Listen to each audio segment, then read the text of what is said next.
Thank you for that welcome, and before I begin, let's acknowledge the traditional custodians of this land where we all meet and work and celebrate for Tony, the Gadigal people of the Eora Nation, and pay our respects to elders both past and present. So Tony and I have only known each other for a very brief period of time. He actually sought me out on LinkedIn, and him and I have known each other for only probably 6 or 7 weeks. And when he originally approached me to launch his book, I was very curious about why he would approach me.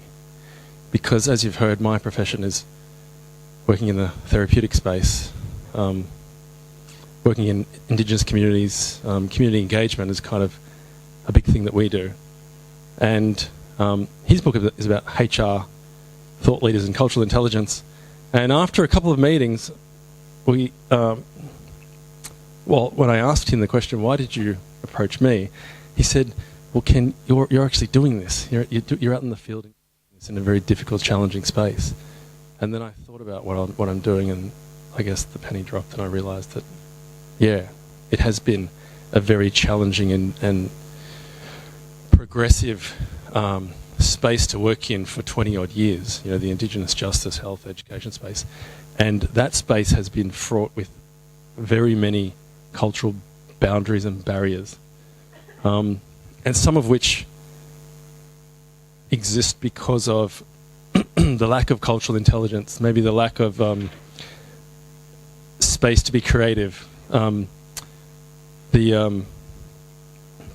lack of a flexibility within a workplace and work environment for people to be able to be creative and to use their own initiative. Some might even say a lack of reconciliation. It's Reconciliation Week this week. Did anybody know? You know? So it occurred to me, yes, Tony, we are of kin, and our work is paralleled. And just to say that as I become more accustomed to Tony and his work and looked deeper into it, I realised that this gentleman is actually quite a master in this field. And I'm not just saying that because it's your night, and you know, but I do believe that, and it's very impressive that he would it's fortunate for us that he's able to share some of his or most of his wisdom and experience and knowledge through his book about his craft. And it's very fortunate for us that for the price of a meal in a restaurant, we can actually purchase a book that has, you know, maybe 10, maybe 20 years of experience and wisdom. And so in Tony's journey, I think, of mastery, he's clearly being able to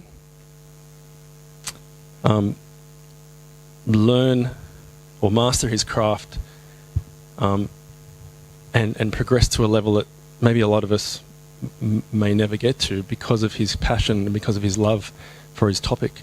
Because of his commitment to it and his enthusiasm, he's able to learn much faster. He's able to kind of climb up the mountain, you know, to get the kind of perspective of the field that maybe a few of us may ever get. And at the top of the mountain where he kind of is, as a master in his field, he's able to draw an idea from over here and join it to an idea over here that maybe some of us can't even see because we haven't quite climbed up the mountain yet. We don't have that perspective. So I think he's a bit of a genius. He's definitely a master of his craft, and there is incredible wisdom and virtue and meaning in that book. And it's an extension of him and really who he is. And, you know, we've only been mates for a while, and of course I've been sort of sussing him out a bit, as we do. What's this fella about? And you know, I've come to the view that he's actually he's someone to be taken quite seriously. If I say it that way, because he's not just passionate his field. It's his life's work, you know. And I was convinced, but I was more so convinced when, during our last meeting, we were having a very deep conversation about my experience of, barriers in the sort of HR space, the cultural intelligence space. And when I was sharing his story, he was sharing some stories with me. And when I saw tears in his eyes, I thought, this guy's for real. Either he's the Academy Award winner or he's for real. You know, he's really for real. And I thought, wow, you know, that kind of passion and enthusiasm. You want to be in the trenches fighting with guys like that beside you, you know, at the end of the day. And I said, well, what have I got to share to your audience, Tony? And I got talking, and he said, well, you know, share one of your stories with the audience. And then I thought about it, and I thought of it, let's call it a training day. So, to share this story with you, we go back to 2004, where I was an Aboriginal mental health worker, and I was working up in Newcastle, my hometown. I was working for the James Fletcher Psych Hospital, and I had a phone call from the Aboriginal Medical Service in Redfern. Has anyone ever had any association with the AMS at Redfern? So the AMS at Redfern is a very notorious. It has a lot of notoriety. It's famous because it was the first Aboriginal medical service in the country. It was established in the very early 70s. It was the beginning of a civil rights movement off the back of what was happening in America with the civil rights campaign over there, Martin Luther King. And so we had the formation of the first Aboriginal medical service, the first Aboriginal legal service, and the Black Theatre, and a big movement that was happening. So when the phone rang and the CEO, who was headhunting me to come and work for her in the mental health team for some years, the time was right for me to say yes. How do you think I felt? I was 29. I was moving from a country town. I was going to Redfern, the city of Sydney. You know, the Aboriginal Medical Service that you saw in the newspaper and on the news and in the documentaries, and, you know, these community leaders were meeting there and politicians were meeting there.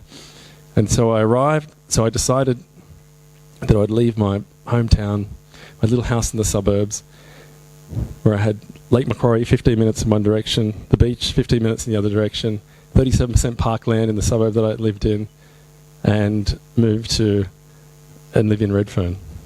And at that stage it wasn't as gentrified as what it is today. And when I arrived in Redfern and when I started working in the mental health team, I was, how to put it, I was a little bit surprised of the lack of innovation and the lack of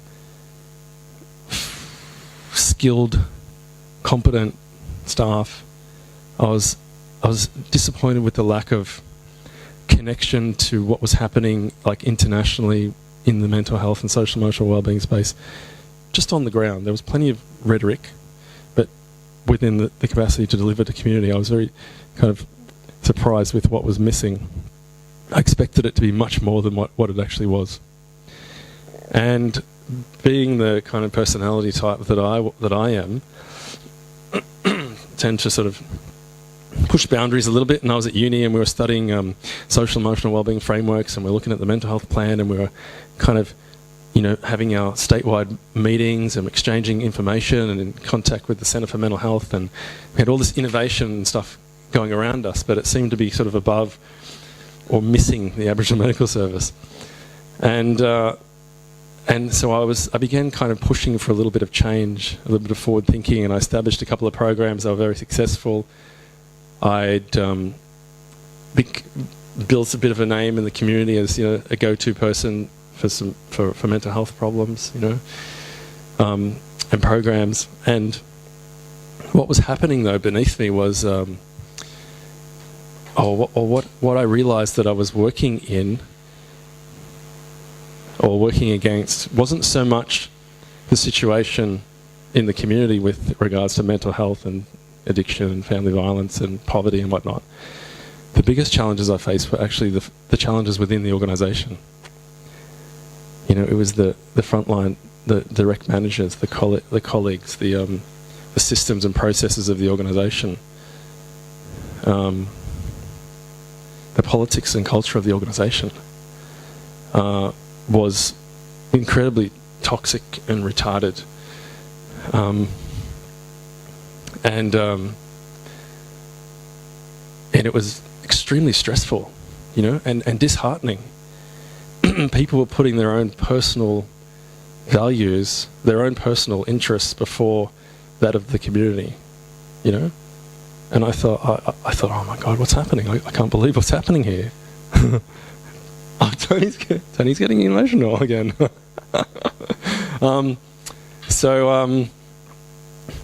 It was I call it a training day, because the sound's gone. Oh, no, there it is. I call it a training day because I learned a lot. I learned a huge amount, and I didn't have a lot of support. There was no cultural supervision. There was support from the most unusual places, like the board of directors, and participants in programs and community people. And people would say to me things like, "Look, you're the kind of one that breaks the mold. You're going to cop a bit of lateral violence because you're doing things different. You're rocking the boat. You come from somewhere else. You've got fresh eyes. It's gonna be tough for you." So I persisted, but the story kind of culminates in a very tragic event. Whereas I was invited to go to a conference, a research conference in Northern Territory, an Aboriginal men's research conference, and I went with the paperwork to my bosses to follow the process for getting leave, and I asked to go away and be supported to go to this conference, and this was about 6 or 8 weeks into it, or out from it, and a few weeks went by, and so I approached them again. I didn't hear anything from them. I approached them and I asked, "How's that application going? Any news back? On the conference, on my leave?" They said, "Yeah, just sort of just sit tight. We're getting to it." And then I heard nothing for another week or so, and I asked again. They said, "Oh, look, we've got a problem with funding. We can't find funding for you." It's about 5 or 6 weeks out. And I said, "Look, I'll have a look around and see if I can find funding to go. I'll see if I can get my own accommodation and flights." So I found some, through the University of Melbourne, I found some funding. They said, "Yeah, we'll pay your accommodation and flights." So I went back to them and they said, "Oh, the management's still considering it." So I said, "Okay." And then so I waited again. So we're about 2 weeks out, and they said, "Oh, they're still considering it." I said, "So look," I said, "I'm prepared to just take my own time, my holiday. My holiday days. It's 4 days. I'll just take my own." They said, "No, don't worry about it. We're going to think about it still." I said, "Okay."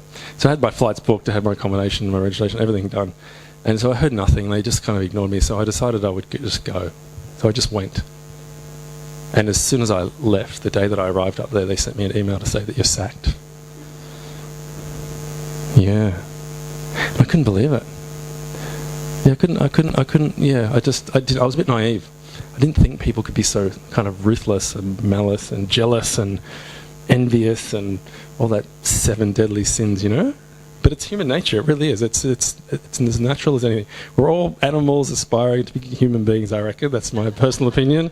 We're born animals and we spend our lifetimes aspiring to be human beings.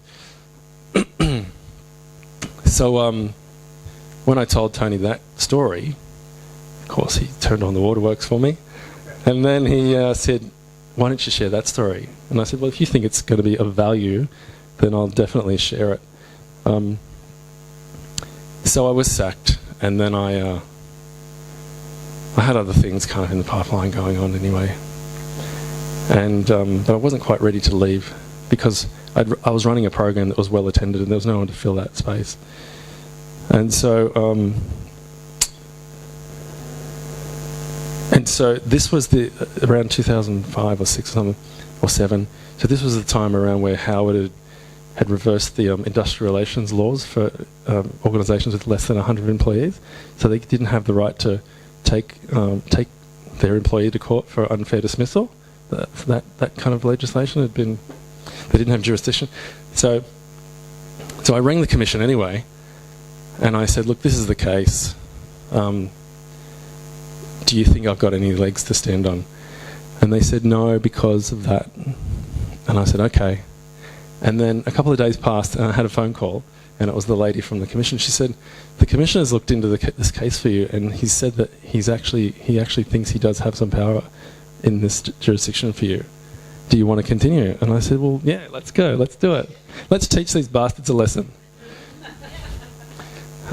So we went, and it was another horrible situation because that process had kind of pitched me in court against two senior kind of administrators of the organisation who I was friends with.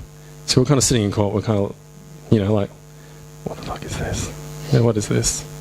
Sorry to be here, but I just said, look, this is on principle. You know, it's just on principle. So that was that.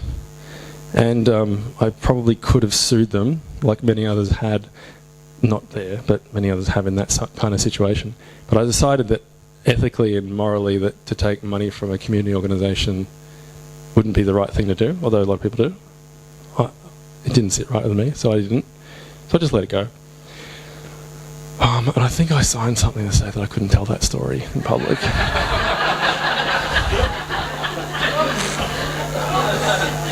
So maybe I'll get sued. But that's okay. Tony's going to make lots of money for his book, so he'll bail me out. All right. Our next book will be about how to get out of being sued. Right. So yeah. Again, just look. You know, it's people like Tony who take this personally and seriously enough to dedicate their lives to making change in organisations, so people, you know, don't get treated like the way I was treated. And I hope that, well, I know that this book will influence many people. It will be, I believe it will be part of a larger kind of cultural reform, systemic change that's kind of happening right now. I think we're in the midst of the age of equality or something like that? Age of Aquarius. You know, I think it's the right time. I think the timing for the book is really, really good. And inspirational, yeah. You're going to hear from Tony soon. He's going to blow you away. Look, I look forward to hearing more about the developments of the book and what comes from it, and standing beside you in the trenches, possibly working together down the line, and seeing what good we can do in this space. Thanks.